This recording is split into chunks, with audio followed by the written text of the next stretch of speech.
Hello guys, लगभग सुबह के 4 बज रहे हैं और हम एक छोटी सी यात्रा कवर करने वाले हैं आज। वो है दिल्ली टू बाबा खाटू श्याम जी के धाम। And please join us. बस सुबह का टाइम है, सबको थोड़ी थोड़ी नींद आ रही है, इसलिए मैगी और चाय से शुरुआत कर रहे हैं। Hey guys, hi.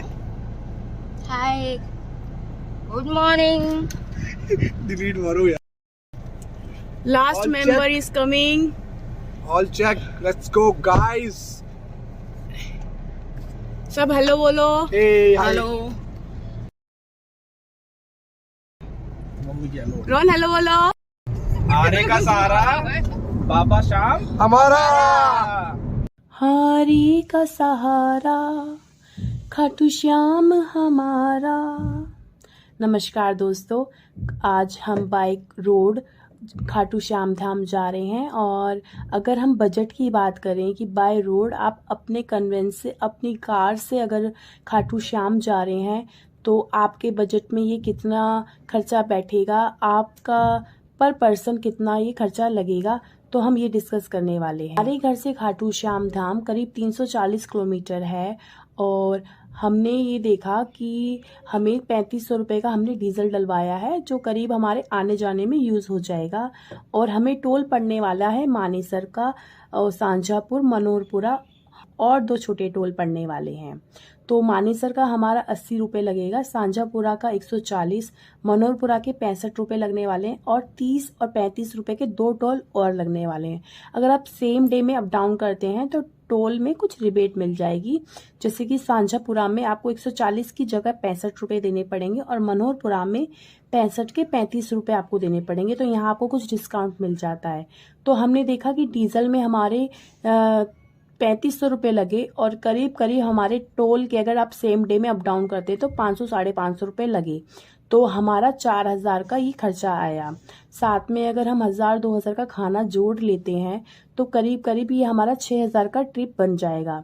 इस 6000 के ट्रिप में अगर आप 5 बंदे जा तो पर पर्सन 1200 रुपये का आपका खर्चा बैठेगा। कि हम खाटू गांव पहुंच गए हैं। यहाँ बहुत बड़ा एक दरवाज़ा बनाया गया है खाटू श्याम धाम के लिए और यहाँ से कुछ यात्री पैदल यात्रा करते हैं और कुछ यात्री दंडवत भी जाते हैं। अगर आप जयपुर जा रहे हैं तो जयपुर से करीब ये 80 किलोमीटर दूर पड़ेगा।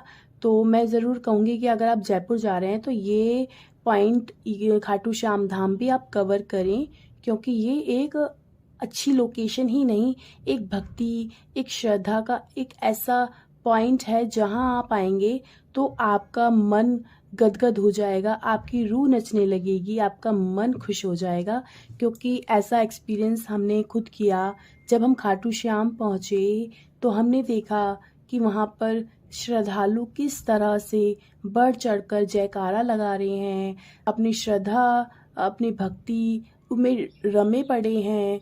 जब हम खाटू श्याम पहुँचे तो हमने देखा जिसे 3 बाणधारी कहते हैं, जिसे खाटू नरेश कहते हैं, खाटू श्याम बाबा, उनकी महिमा को जाना हमने। अब हम जानते हैं कि खाटू श्याम बाबा क्यों बोला जाता है, माना जाता है कि द्वापर युग में खाटू श्याम बाबा इतने वीर थे, इतने शक्तिशाली थे, उनकी क्षमताएं इतनी ज़्यादा थी कि उनसे प्रभावित होकर श्री कृष्ण ने उन्हें वरदान दिया कि कलयुग में आप मेरे नाम से जाने जाओगे। खाटू श्याम जो भीम पुत्र हैं, उनकी माता का नाम हिडम्बा है और खाटू श्याम बाबा जिन्हें अनेकों अनेकों नामों से पुकारा जाता है।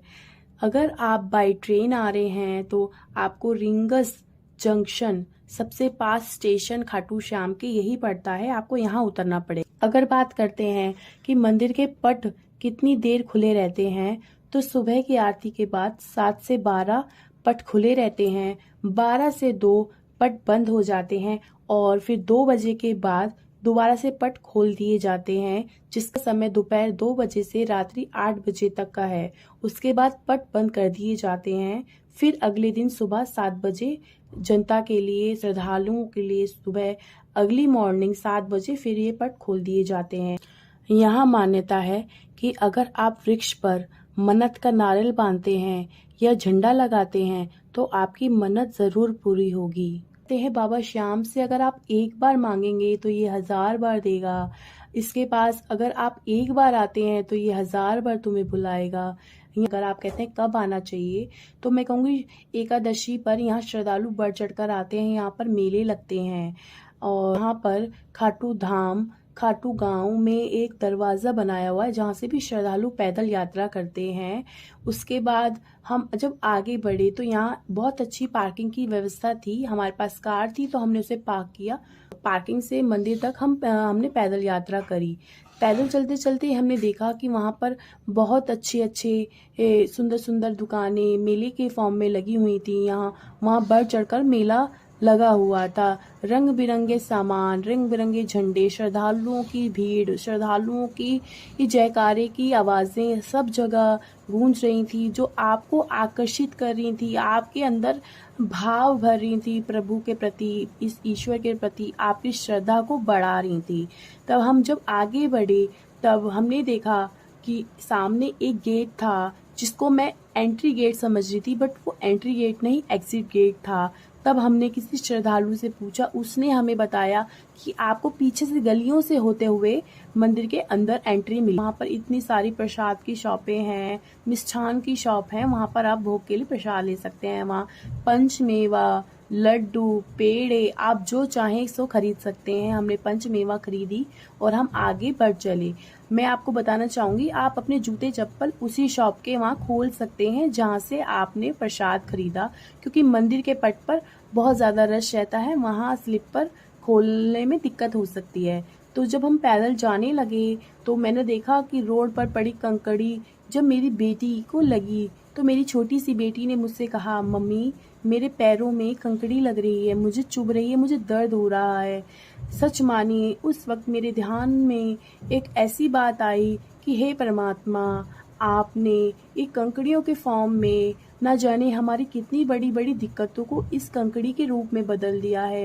ये कंकड़ियाँ जो हमें चुभ रही हैं, मात्र हल्का जो हमें दर्द महसूस हो रहा है, ना जाने ऐसी कितनी सारी विपदाएं, ना जाने ऐसे कितने सारे कष्ट जो हमारे जीवन में आने थे, आपने उनको रोक दिया है, आपने उनसे हमें बचा लिया है। ऐसे ही बहुत सारे श्रद्धालु नंगे पैर चले जा रहे हैं दर्शन के लिए। जब हम मंदिर के प्रांगण में घुसे तो हमने देखा कि स्टील से बनी कतारें बनी हुई हैं। कतारों से होते हुए श्रद्धालु आगे बढ़ रहे हैं। कतारों में जाते हुए श्रद्धालुओं की वजह से जो श्रद्धालुओं का भीड़ का अंबार था वो एक व्यवस्थित तरीके से जा रहा था। सब आगे आगे बढ़ रहे थे, हाथों में झंडे, हाथों में गुलाब के फूल, कान्हा जी का मोर का पंख चारों ओर दिख रहा था। धीरे धीरे आगे बढ़ते हुए हमने देखा कि प्रांगण में बड़े बड़े पंखे लगाए गए हैं ताकि श्रद्धालुओं को किसी भी तरीके की गर्मी या दिक्कतें ना हो। उनसे इतनी अच्छी और ठंडी हवाएं हमें मिल रही थी। फिर जब हम आगे और चले तो हमने देखा मंदिर के एंट्रेंस पर इतने ज़्यादा श्रद्धालु बढ़ चढ़कर आए थे कि थोड़ी सी दिक्कत लगी वहाँ पर जब हम थोड़ा और अंदर बढ़े तो हमने देखा चमचमाता सुंदर जिसमें श्री खाटू श्याम बाबा विराज रहे थे। वहाँ पे हमने देखा कि श्रद्धालु अपने हाथों में लाए हुए फूल अर्पित कर रहे थे। सब चाह रहे थे खाटू श्याम बाबा तक हमारा वो फूल अर्पित हो जाए। अगर आपके भाव अच्छे हैं तो वो फूल तो बाबा जी ने कब का ही स्वीकार कर लिया है। जब हम अंदर बढ़े तो हमें थोड़ी सी ही देर दर्शन हो पाए, क्योंकि पीछे श्रद्धालुओं की इतनी फौज खड़ी थी, सभी का नंबर आना था। तो वहाँ सेवा दल जल्दी जल्दी दर्शन करा कर के हमें फ्री कर रहा था। जब हम मंदिर से बाहर निकले तो हमने देखा कि मेले में जगह जगह खाटू श्याम बाबा की इतनी सुंदर सुंदर मूर्तें मिल रही थी।